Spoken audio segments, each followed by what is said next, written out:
Well, it's feeding time for the frogs again, and today I've had an exciting delivery. I've had a box of crickets show up, so today we're going to feed the frogs some of these and we'll see whether or not they're ready for the next stage of food. Welcome to this week's episode of Frog Watch.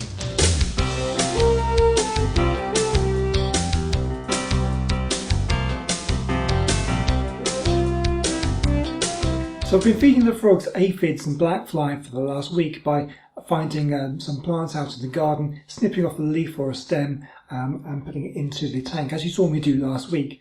But I thought we would try them this week on some crickets. They're getting a little bit bigger. They have been eating. I still haven't seen them eat, which is really quite annoying. But there is one or two frog poops around in the tank, so I know that they have been eating, and they're looking a little bit fatter as well.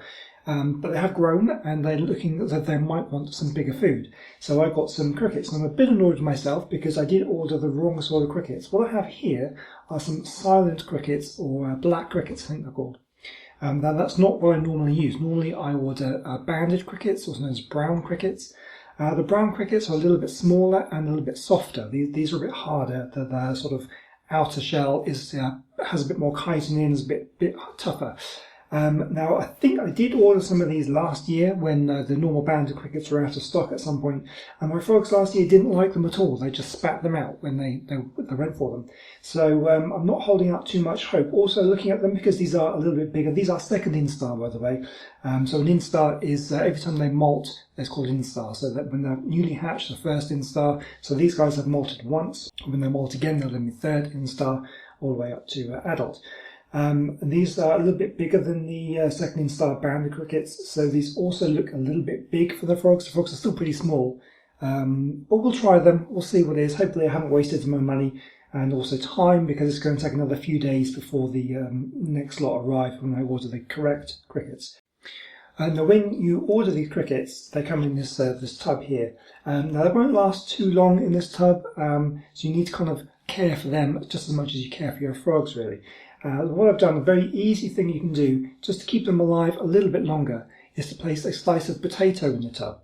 Now the potato will feed them and also gives them enough moisture. Crickets like dry conditions, they don't need a lot of water, and they can drown quite easily if you actually give them any water, which they don't need. They get all the moisture they need from a slice of potato. And as you can see in here, there's one slice of potato and they've all crowded on top of it, and they're just eating it and getting the moisture they need. And I thought an easy way of feeding them, normally what I do is I take out the kind of egg carton boxes in there, give it a shake in the tank and just let them drop free. I thought what I might do is just take out the slice of potato, put it into the tank, and we'll see how I get on.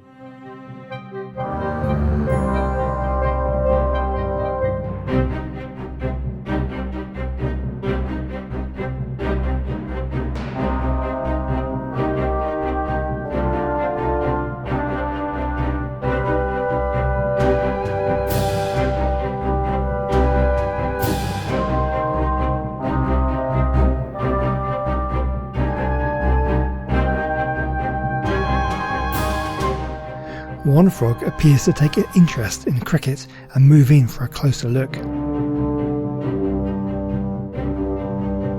It then proceeds to sit there for a full minute before giving up and turning away. But then another 43 seconds later, something else catches its eye and then moves in, ready to strike. There, another cricket. The frog leaps and misses. And then actually stands on the other cricket as it moves back and hops away. Welcome to the wonderful world of trying to feed frogs. One of the downsides of a setup like this is that if the crickets aren't eaten within a few minutes of being put into the tank, they will quickly find cracks and crevices in the bark in which to hide, and you'll never see them again. So here I thought I'd try and get a bit more interest by adding some more crickets. Some of the frogs do seem to take an interest, but it doesn't get much more exciting than this.